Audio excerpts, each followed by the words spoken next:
The rain hammered against the windows at 11:47 p.m. when Jake Shepherd heard the knock. Soft, desperate, barely audible over the storm. 3 years. 3 years since he'd seen her face. 3 years since Sarah Corleone had smiled at him across a courtroom while his entire world collapsed into ash and dust. That smile, cold, victorious, merciless, had haunted every sleepless night, every moment he'd clawed his way back from absolute zero. He shouldn't have opened the door. But when he did, the woman standing there wasn't the one who'd destroyed him. This Sarah was drenched, trembling, eyes wide with terror that seemed to reach into her soul. Her mascara ran in black rivers down her pale cheeks. Her hands shook as she gripped the doorframe. "I need your help," she whispered, voice cracking. "Please." And that's when Jake realized, 3 years ago, in that courtroom, when she'd taken everything from him and smiled, she wasn't the only one who'd been lying. Hey there, everyone. Welcome back to the channel. Or if you're new here, welcome. I'm so glad you're here with me tonight. Before we dive into this story, I want to know, where are you watching from? Drop your city or country in the comments below. And hey, how are you doing? Really? I hope you're taking care of yourself. If you haven't already, please hit that subscribe button. This story is going to be a journey, a full hour of betrayal, mystery, danger, and truth. You won't want to miss a single moment, and there's so much more coming on this channel. Stories that will grip you, move you, make you feel everything. So subscribe, turn on notifications, and let's take this ride together. Now let's go back to where it all began. The knock came again, more urgent. Jake's hand hovered over the deadbolt. Every instinct screamed at him to walk away, to let the past stay buried where he'd fought so hard to leave it. But something in her eyes, something primal and desperate, made him pause. "Jake, please." Her voice broke completely. "He's going to kill me." The words hung in the rain-soaked air between them. "He's going to kill me." Jake's jaw clenched. 3 years ago, this woman had stood in a courthouse and systematically dismantled his life. She'd lied on the witness stand, cold, calculated lies delivered with the precision of a surgeon. She'd taken the house they'd built together, the savings he'd spent a decade accumulating, his reputation, his business, his dignity. And when the judge had ruled in her favor, when the gavel had come down on the destruction of everything Jake Shepherd had ever worked for, Sarah had looked at him across that courtroom and smiled. Not a small smile, not an awkward, uncomfortable expression of someone who'd just won something they didn't deserve. No, it was triumphant, cruel. A smile that said, "I won, you lost, and you'll never recover from this." That smile had lived in Jake's mind rent-free for 3 years. It had fueled every dark moment when he'd considered giving up. It had been there when he'd slept in his car for 2 months because he couldn't afford an apartment. It had mocked him from every mirror when he'd questioned whether rebuilding was even possible. And now she was here, standing at his door at nearly midnight, asking for help. "You've got to be kidding me," Jake said, his voice low and dangerous. "I know," Sarah said quickly, desperately.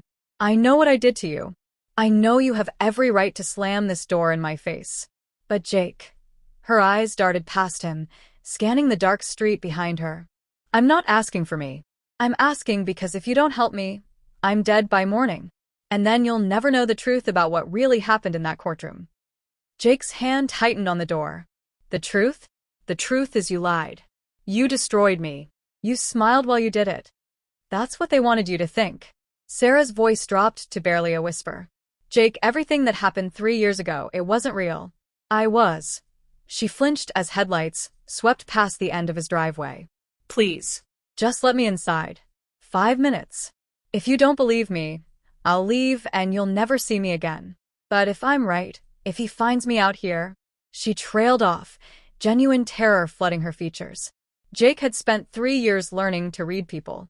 When you lose everything and have to rebuild from nothing, you develop instincts about who's genuine and who's playing you. It's a survival skill.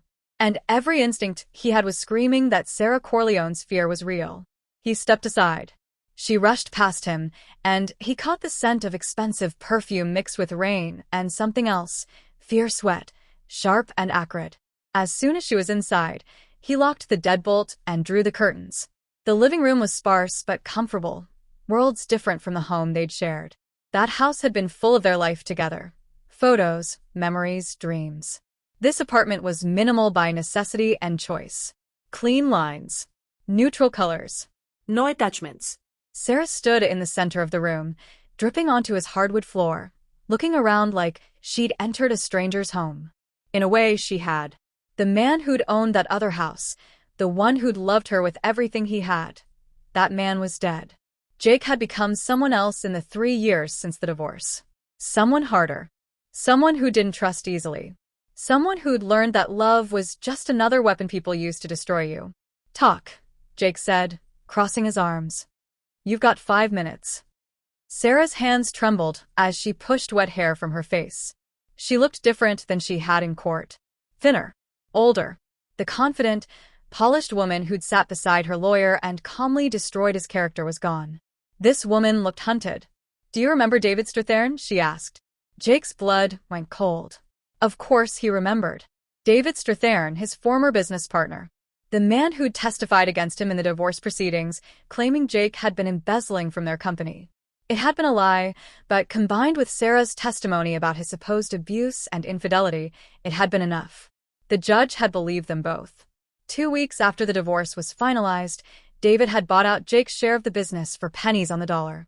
Jake had been too broken, too financially devastated to fight it. What about him? Jake's voice was ice. He orchestrated everything. Sarah's words tumbled out in a rush. The divorce, the lies, all of it. He wanted your company, Jake. And he wanted me. He made me do it. Jake laughed, a harsh, bitter sound. Made you? You're a grown woman, Sarah. You made choices. You don't understand. No, I understand perfectly. You wanted the house, the money, and apparently David too. You got exactly what you wanted. So, why are you here? Sarah's composure cracked completely. Tears spilled down her cheeks. Because I thought I could live with what I'd done. I thought, her voice broke. I thought he loved me. But Jake, he never loved me. He used me to get to you, and when I tried to leave him last month, when I told him I was going to tell you the truth, She pulled down the collar of her coat. Even in the dim light, Jake could see the bruises. Dark purple marks that looked like fingerprints wrapped around her throat. He said if I ever tried to tell you what really happened, he'd kill me and make it look like an accident, Sarah whispered. I believed him. I was going to just disappear. Leave the state. Start over somewhere he'd never find me. But he has people watching me. Everywhere. I couldn't get away. And tonight, I heard him on the phone. He was talking to someone about making sure I didn't become a problem. I ran. I didn't know where else to go. Jake stared at the bruises. At the terror in her eyes. At this broken woman who'd once been his wife, who'd once been the center of his universe. Part of him, the part that still carried 3 years of rage and pain, wanted to throw her out into the storm. Wanted to tell her she deserved whatever David had planned. Wanted to watch her face as he closed the door on her the way she'd closed the door on his entire life.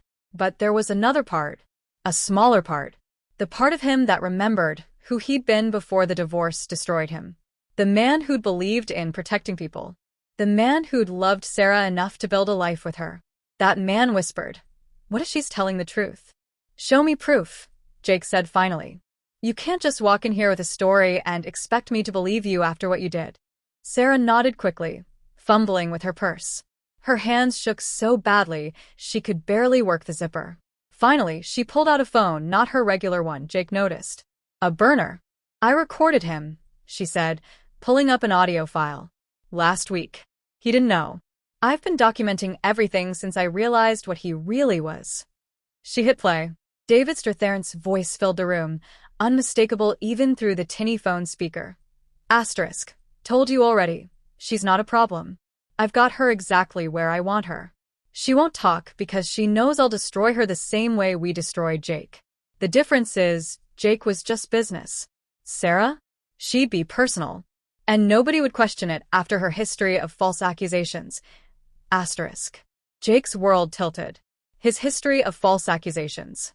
The recording confirmed what Sarah was saying, that the abuse allegations, the affairs, all of it had been fabricated. But it also confirmed something worse. David had been behind everything. The recording continued. Asterisk. Took me 3 years to build up Shepherd Industries after I bought him out. That company's worth $5 million now. All because I was willing to do what he wasn't, get my hands dirty. Sarah was just a means to an end. She knew Jake's weaknesses, his accounts, everything. Once she gave me what I needed, she became expendable. Asterisk. Sarah stopped the recording. The silence in the apartment was deafening. Jake's hands had curled into fists without him realizing it. 3 years. 3 years of believing Sarah had simply stopped loving him, had wanted out, had been cruel because divorce made people cruel. 3 years of rebuilding on the foundation of that betrayal. And it had all been a lie. A calculated, methodical destruction orchestrated by the man he'd once trusted like a brother. How? Jake's voice came out hoarse. How did he make you do it? Sarah sank onto his couch, looking utterly defeated. He told me you were having an affair. He showed me evidence, photos, texts, all of it. I was devastated. And he was there being supportive, being kind. He told me he'd always cared about me, that he'd help me through the divorce. He promised me that if I testified about your abuse, if I helped him prove you were embezzling, I'd get a fair settlement and we could be together. But I never hit you, Jake said. And I never embezzled a damn thing. I know that now. But 3 years ago, I was hurting and angry, and David knew exactly how to manipulate that. By the time I realized the affair evidence was fabricated, by the time I understood what I'd really done, it was too late. The divorce was final. You were gone. And I was trapped with a man who'd proven he could destroy someone's life with just words and fake evidence. Jake turned away, processing. His mind raced through every moment of the divorce proceedings. Sarah's testimony had been so detailed, so convincing. She described incidents of emotional abuse that had never happened, affairs that had never occurred. He'd sat there, watching the woman he loved destroy him, and he'd been powerless to stop it. Because how do you prove something didn't happen? How do you defend yourself against accusations that sound plausible to everyone except you? The answer, you can't. You lose everything, and you spend 3 years rebuilding from ashes. Why should I believe you now? Jake asked, turning back to face her. This could all be an act. David could have sent you here to what? Sarah stood up, her eyes blazing through the tears. To finish destroying you? Jake, you have nothing left to take. David already won. He got your company, your reputation, everything. I'm here because I'm out of options and because you're the only person who might understand what he's capable of. You still haven't answered my question. Why should I trust you? Because 3 years ago, I smiled at you in that courtroom. Sarah's voice dropped to a whisper. And I've regretted it every single day since. That smile haunts me, Jake. It's the moment I became someone I didn't recognize.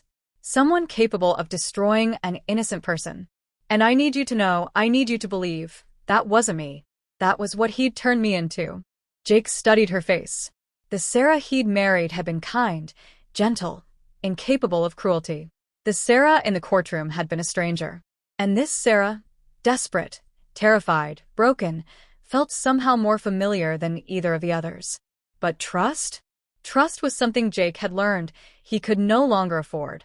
Even if everything you're saying is true, he said slowly, even if David orchestrated the whole thing, you still made the choice to go along with it. You still destroyed me. You still smiled. I know. Fresh tears spilled down Sarah's cheeks. I know, and I will never forgive myself. But Jake, if we don't stop him, if he kills me and gets away with it, he wins. Completely. And then there's no justice for either of us. Jake walked to his kitchen, needing distance to think. Through the window, he could see rain battering the street below, streetlights casting orange halos in the storm. 3 years ago, he would have helped Sarah without hesitation. But 3 years ago, he'd been a different person, naive, trusting, breakable. If David's as dangerous as you say, Jake called back. Why come to me? Why not the police? I tried. Sarah's voice was hollow. 2 weeks ago, I filed a report about the threats. The detective assigned to my case? He plays golf with David every Thursday. My report disappeared. David called me that night, laughing. He told me the bruises on my neck looked accidental. Said I should be more careful. Jake returned to the living room, studying her. You have the recording. That's evidence. It's evidence of him talking about what he did. Not evidence that would hold up in court without supporting documentation. And all of that, the fake evidence he created against you, the paper trail showing how he manipulated everything, it's locked in his home office safe. I've never been able to access it. So, you want me to help you get it? I want us to take him down together. Sarah met his eyes. You deserve justice, Jake. For what he did to you, to us. And I. She swallowed hard. I deserve whatever consequences come from my part in this. But first, we need to survive long enough to expose him. A car drove past slowly outside. Too slowly. Sarah's entire body went rigid, her eyes locked on the window. Is that him? Jake asked, moving to look. I don't know. He has people. Men, who do things for him. I've seen them at his house. They look like businessmen, but they're not. They're. She shuddered. One of them told me once that he'd helped clean up problems before. He smiled when he said it. The car continued down the street and disappeared. Sarah exhaled shakily. Jake made a decision. Maybe it was the wrong one. Maybe he'd regret it. But sitting here, watching this terrified woman who'd once been his wife, he realized something. Whether Sarah deserved his help or not, David Strathairn deserved to be exposed. You can stay tonight, Jake said. Tomorrow, we figure out our next move. But Sarah, he waited until she looked at him. If I find out any part of this is a lie, if this is some scheme you and David cooked up, I will make sure you both go down. Understood. Understood. Relief flooded her features. Thank you, Jake. I know I don't deserve. You're right. You don't. His voice was cold. But I'm not doing this for you.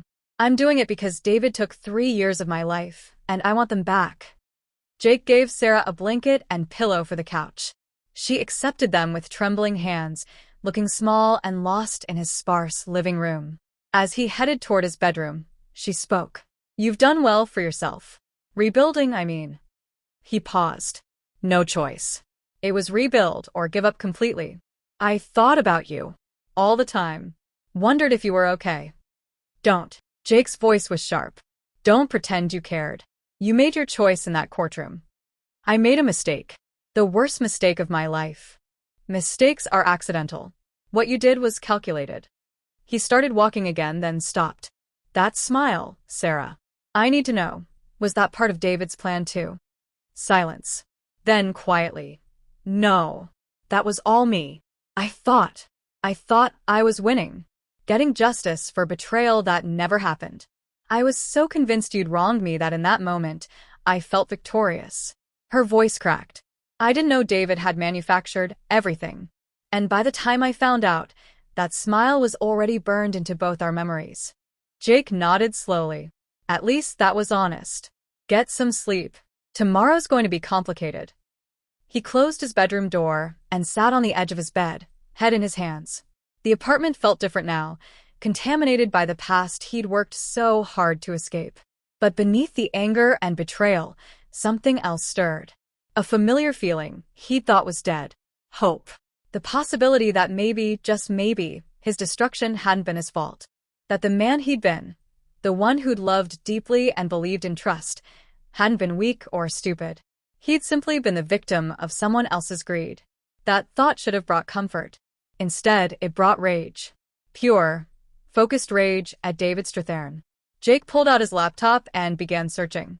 If he was going to help Sarah, he needed to know exactly what they were up against. David's company, Shepherd Industries, still bearing Jake's name like a cruel joke, had grown substantially. The website showed corporate expansion, new contracts, a staff of over 50 employees. All built on stolen foundation.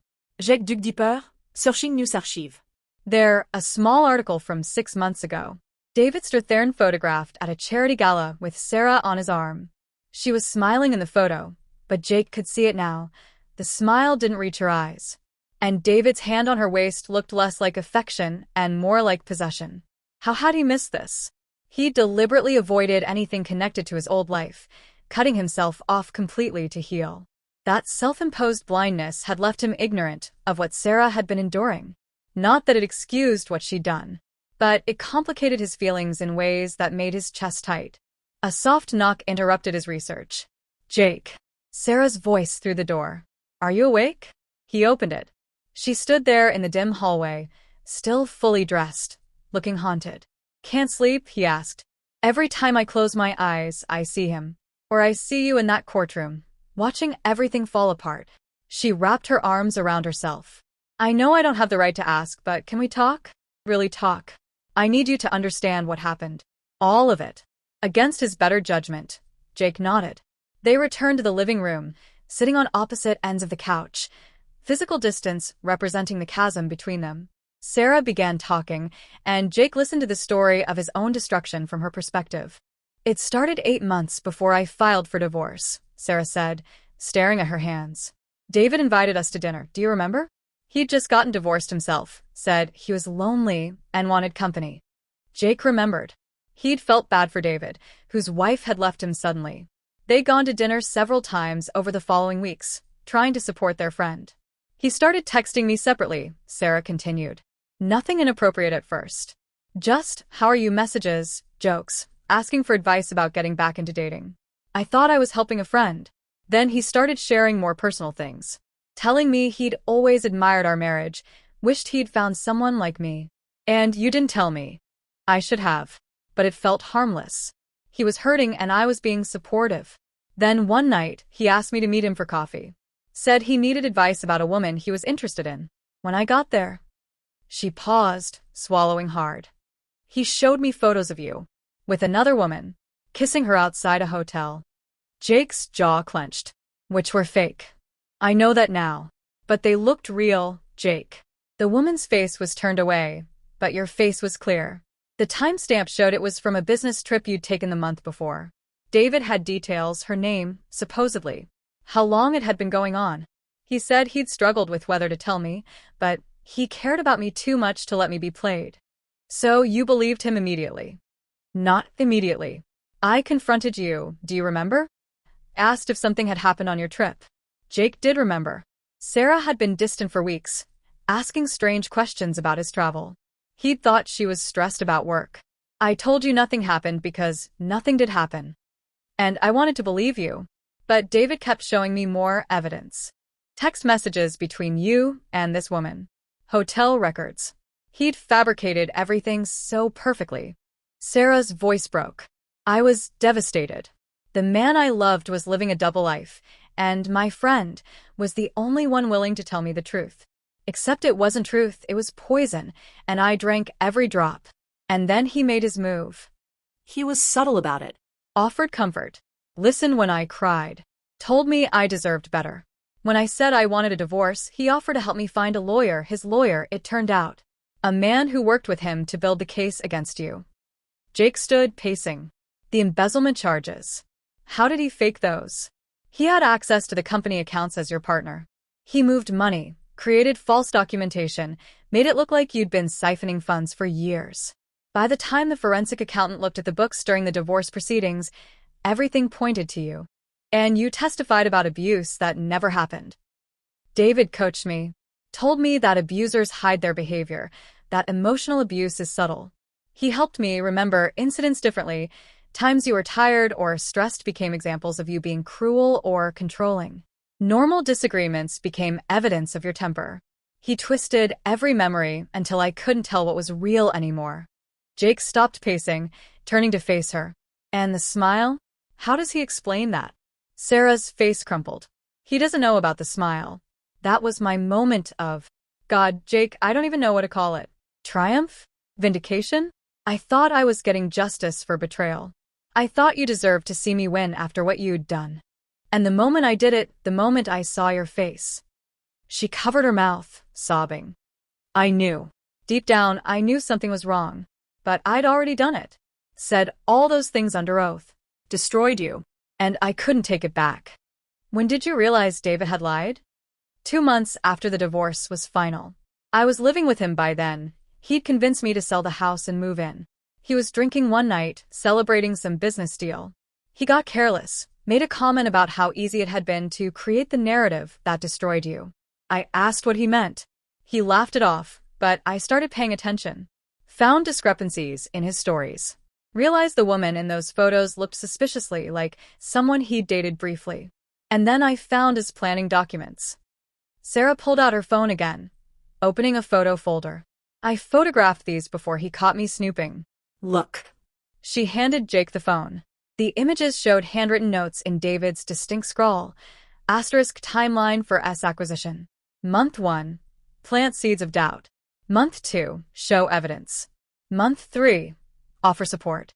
Month 4. Legal strategy. Month 5. File. Asterisk. Below that, asterisk post-divorce. Buy out Jay's shares at reduced value. Estimated company worth after acquisition. 3-5M, asterisk. Jake's hands shook as he scrolled through more photos. Spreadsheets showing the fake financial transactions. Drafts of Sarah's testimony with notes in the margins. Asterisk more emotion here. Reference specific incident. Make it credible. Asterisk. He planned everything, Jake breathed. Down to the smallest detail. And I was just another piece on his board. He never loved me, Jake. He used me to get to you, and once I realized that, I became a liability. She touched the bruises on her neck. This happened when I told him I was leaving. He said if I ever told anyone what he'd done, he'd make sure I went to prison for perjury. Said he'd destroy whatever life I tried to build, just like we destroyed yours. Jake handed the phone back, his mind racing. These photos aren't enough. We need the original documents. They're in his safe. I've tried guessing the combination 100 times. I can't get in. Then we make him open it. Sarah looked up sharply. How? A dangerous smile crossed Jake's face, the first real smile he'd managed since she arrived. By giving him exactly what he wants. A chance to destroy me all over again. They worked through the night, building their strategy. Jake made coffee, strong and black, while Sarah sketched out the layout of David's house. The place Jake had never seen, built with money that should have been his. He has a home office on the second floor, Sarah explained, drawing quick lines on a notepad. The safe is behind a painting of his grandfather. Combination lock, not digital. He opens it every Sunday night to review his week's work. It's a ritual. He's paranoid about keeping hard copies of everything. Smart and stupid, Jake muttered. Smart because digital leaves traces. Stupid because physical evidence can be stolen. He doesn't think anyone would dare try. Sarah met his eyes. He's arrogant, Jake. It's his biggest weakness. He believes he's untouchable. We'll use that. Jake leaned back, thinking. You said he's monitoring you. How closely? He tracks my phone. Has someone watching my apartment. If I'm gone too long, he checks on me. So we can't keep you hidden. He'll know you came here. Sarah's face paled. Then I've put you in danger. He'll let him come. Jake's voice was cold. In fact, I'm counting on it. Here's what we're going to do. Tomorrow morning you go back home. Tell David you needed space to think, went for a drive in the rain, ended up at a hotel. He'll be angry, but he'll believe you because you'll be back under his control. And then what? You tell him I contacted you. Say I reached out through a mutual friend, asking to meet. That I want to discuss a business opportunity. Sarah's eyes widened. He'll never believe you'd work with him after everything. He will if we frame it right. I've spent 3 years rebuilding. Started a consulting firm, small but growing. I need capital for expansion. I've got pride, sure, but I'm also pragmatic. Money is money, and David has it. You tell him I'm willing to put the past aside if the deal is right. He'll suspect a trap. Of course he will. So, we make it convincing. I'll send him a business proposal. Real numbers, legitimate opportunity. Something that would actually make him money. His greed will override his suspicion. Sarah bit her lip, thinking. And when he meets with you? That's when you access the safe. He'll bring his security detail to the meeting. He won't risk meeting me alone. That leaves you in the house with minimal oversight. You get the documents, photograph everything, and get out. The combination. Try his grandfather's birthday. Arrogant men like David always use personal dates. If not that, try the date he acquired my company. He'd see that as his greatest achievement. Sarah nodded slowly. It could work.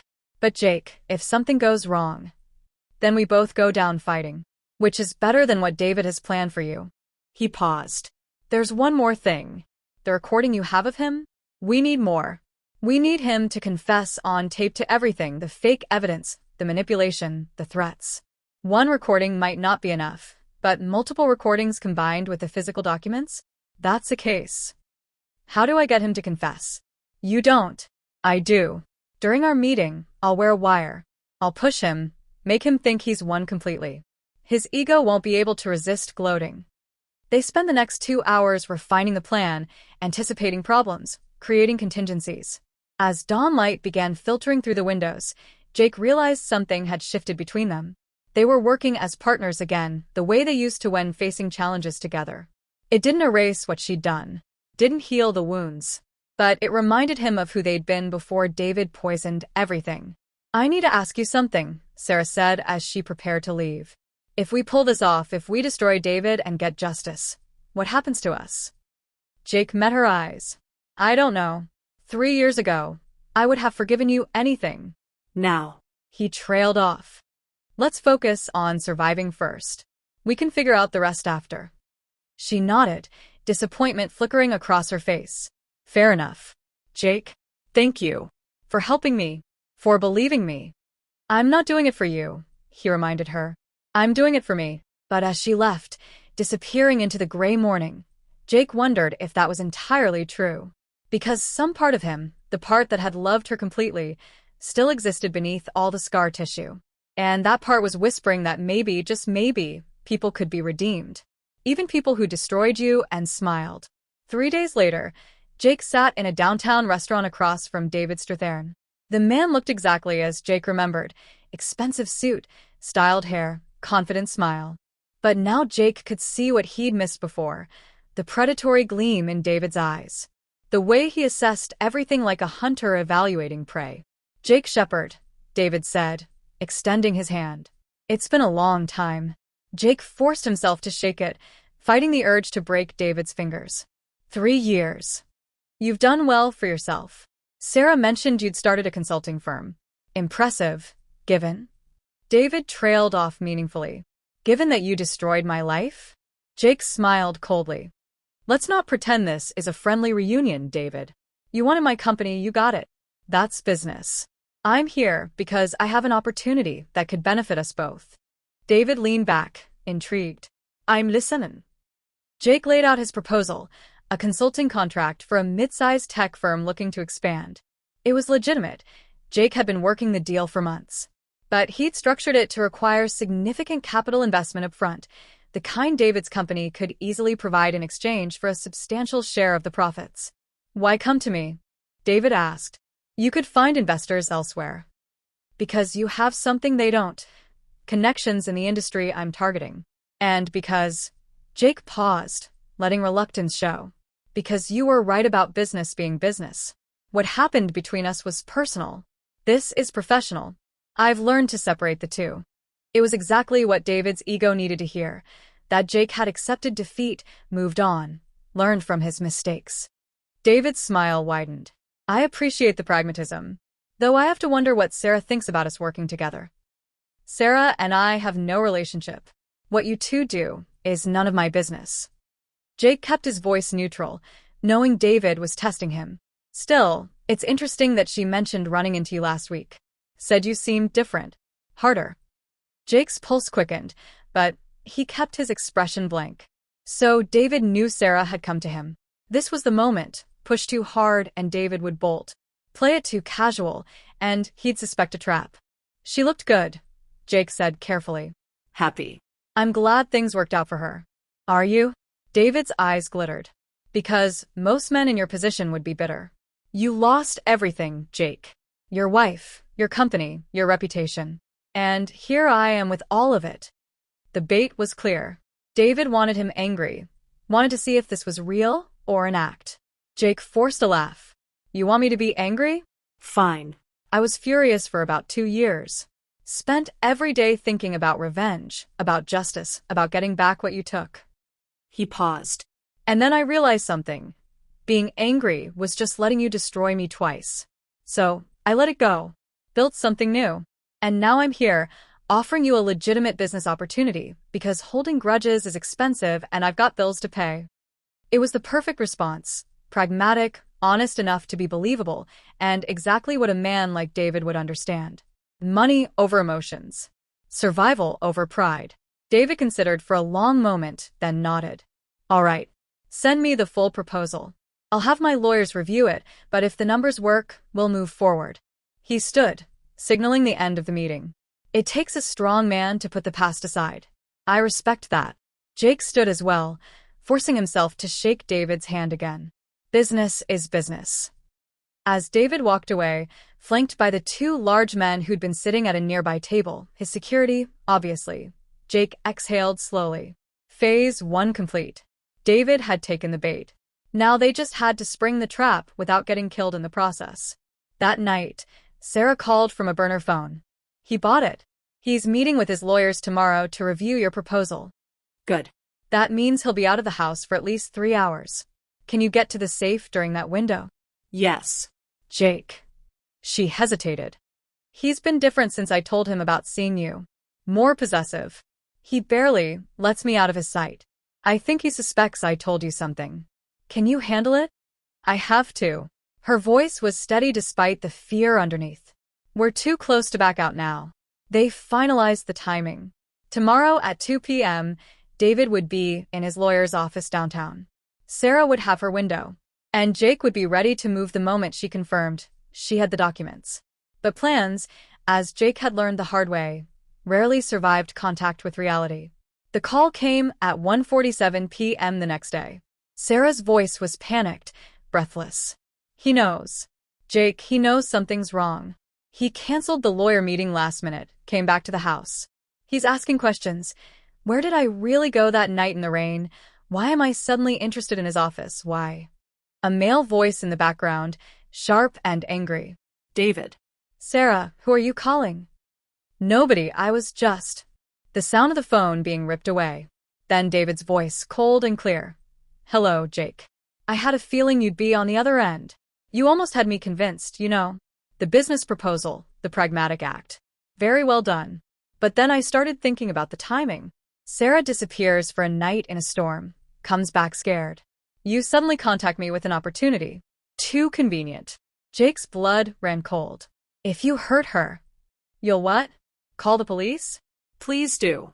I'll show them the restraining order Sarah filed against you this morning, claiming you've been stalking her, threatening her, trying to sabotage her relationship with me.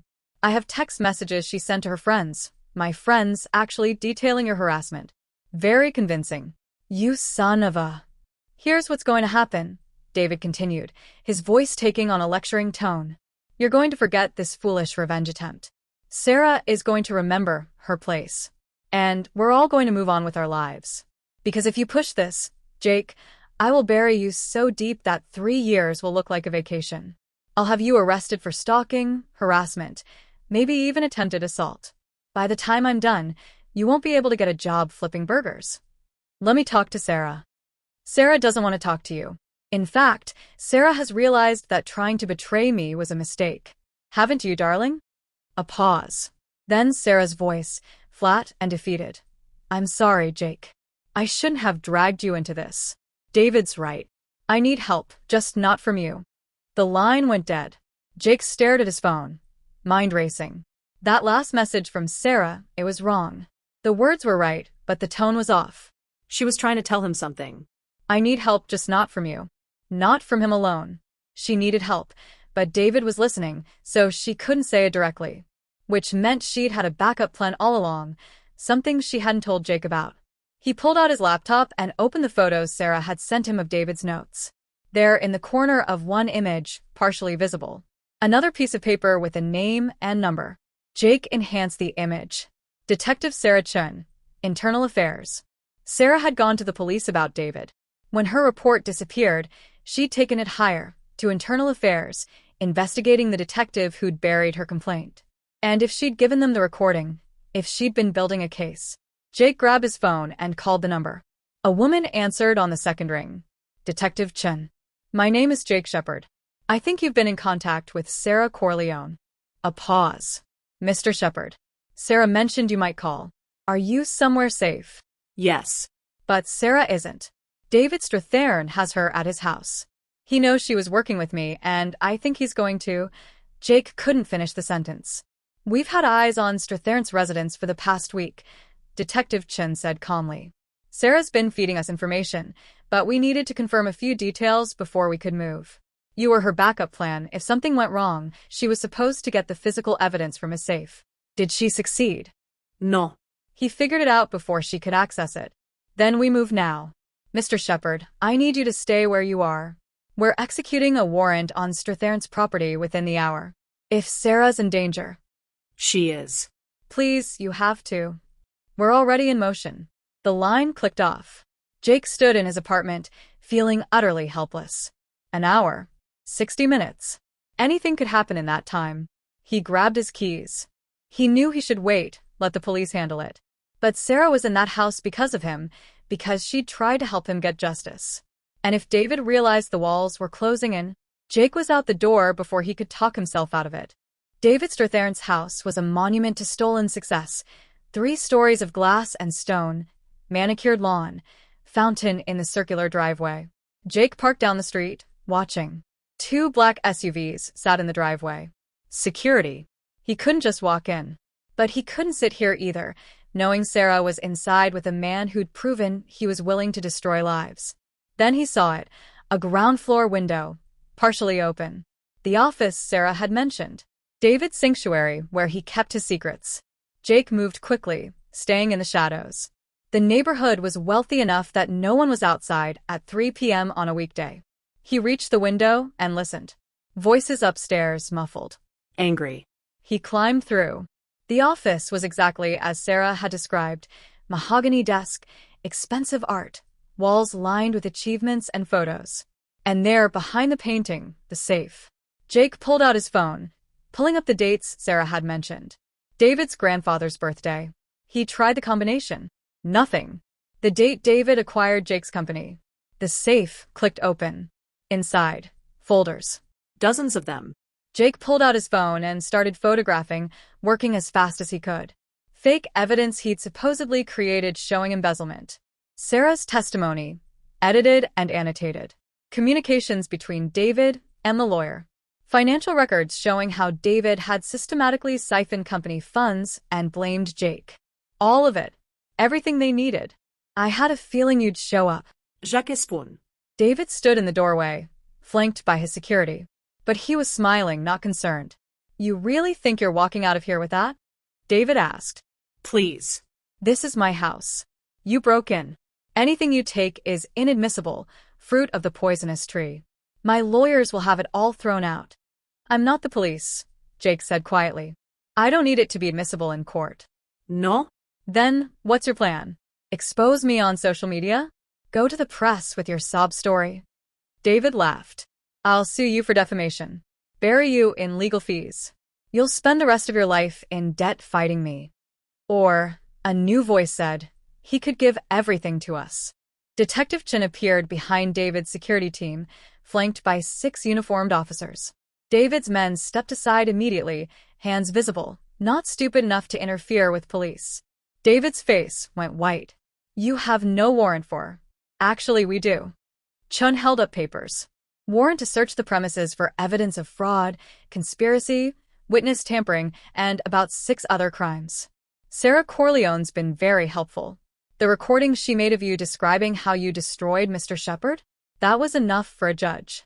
This, she gestured to the open safe, is just confirmation. That safe was illegally opened, David snarled.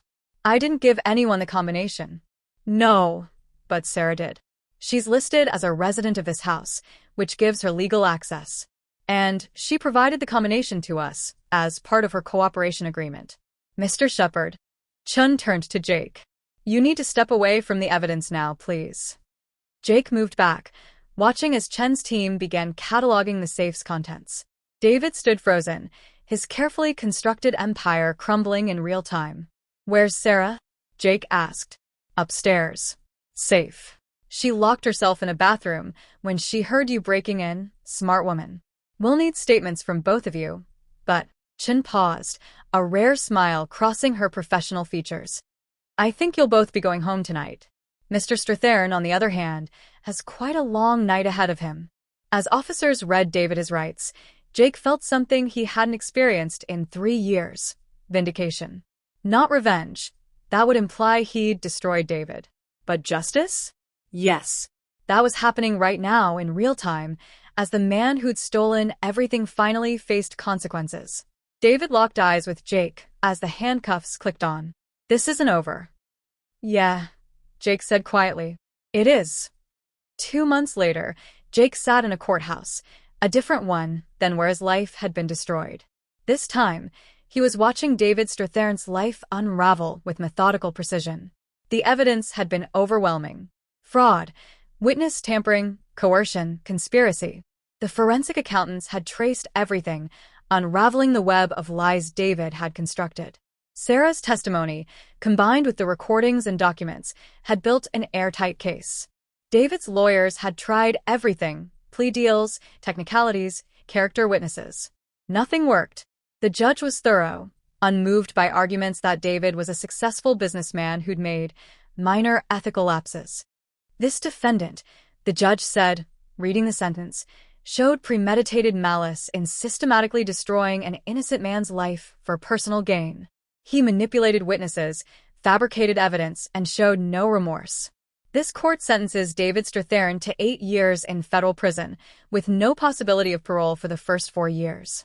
Additionally, all assets acquired through the fraudulent acquisition of Shepherd Industries are to be liquidated, with proceeds going to Mr. Shepherd as restitution. 8 years. And everything David had stolen, the company, the money, the success built on Jake's ruins, would be returned. Jake watched David led away in handcuffs and felt empty. Not happy, not satisfied. Just empty. He thought this moment would feel like triumph. Instead, it felt like closing a wound that had festered for 3 years. Necessary but painful. Sarah was waiting outside the courtroom. She looked different than she had that rainy night. Stronger, clear-eyed. She'd spent the last 2 months in therapy, working through what David had done to her and what she'd done to Jake. "How do you feel?" she asked. "Like I can finally breathe," Jake admitted. "You." Terrified. Relieved. Guilty. She managed a small smile. All of it at once. They walked together to the courthouse steps. News vans were assembled below. The case had attracted media attention. Wrongfully accused man vindicated. Ex-wife helps expose the truth. Manipulative business partner goes to prison. It was the kind of story that made headlines. "I'm not ready to talk to reporters," Sarah said quietly. "Me neither." "Come on." They slipped out a side entrance, avoiding the cameras. Jake's car was parked 2 blocks away. As they walked, Sarah spoke. "I've been thinking about the future. What comes next? And I'm moving. Not far, just to a different city. Fresh start. No memories." She glanced at him. "I don't expect you to understand or approve, but I wanted you to know." Jake nodded. "Makes sense. I also wanted to say." She stopped walking, turning to face him. "I know apologizing doesn't fix anything. Words are cheap after what I did. But Jake, I am so deeply sorry. Not just for testifying, but for believing the lies. For not trusting you enough to question David's evidence. For that smile." Her voice cracked. "Especially for that smile. It was the moment I became someone I despise, and I'll regret it for the rest of my life." Jake studied her face.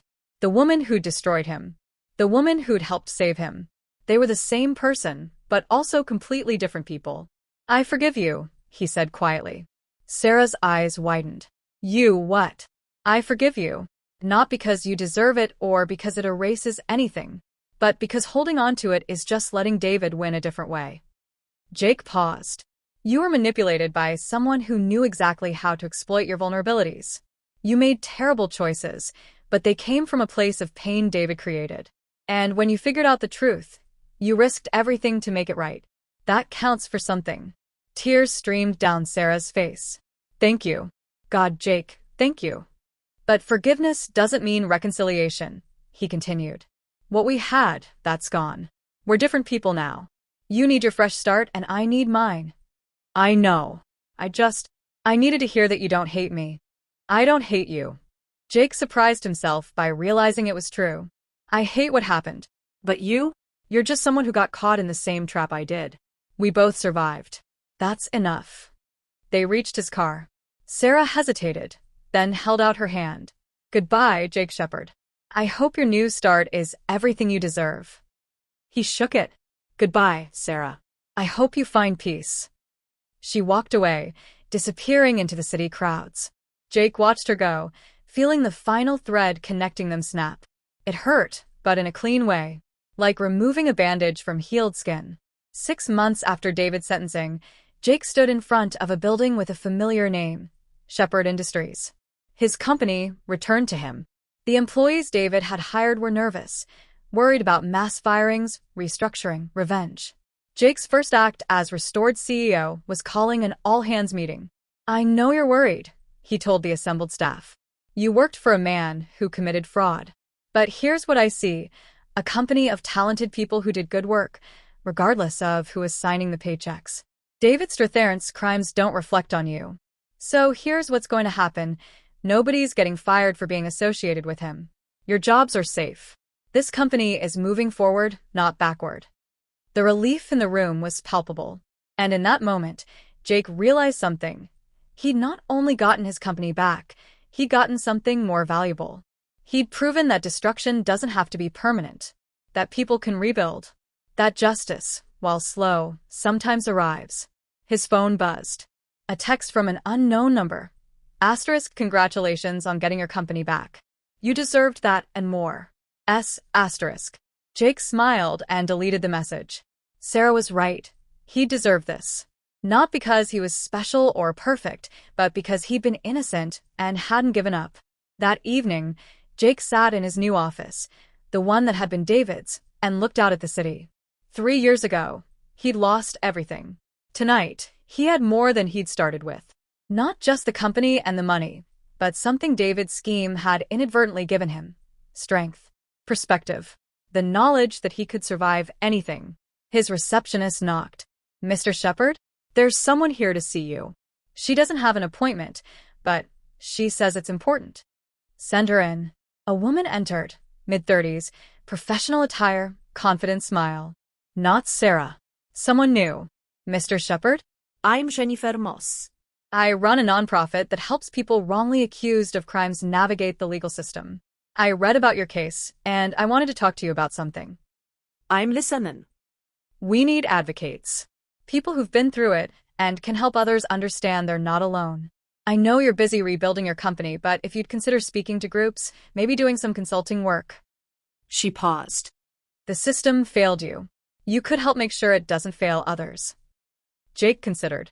He'd spent 3 years focused solely on survival. Maybe it was time to turn that survival into purpose. "I'll do it," he said, "but on one condition." "What's that?" "We help people like Sarah too. People who were manipulated into making terrible choices. They need advocates as much as the falsely accused." Jennifer smiled. "I was hoping you'd say that. When can you start?" "Give me a month to get the company stabilized. Then I'm all yours." After she left, Jake returned to the window. The city sprawled below, full of people facing their own battles, their own betrayals. Some would survive. Some would break.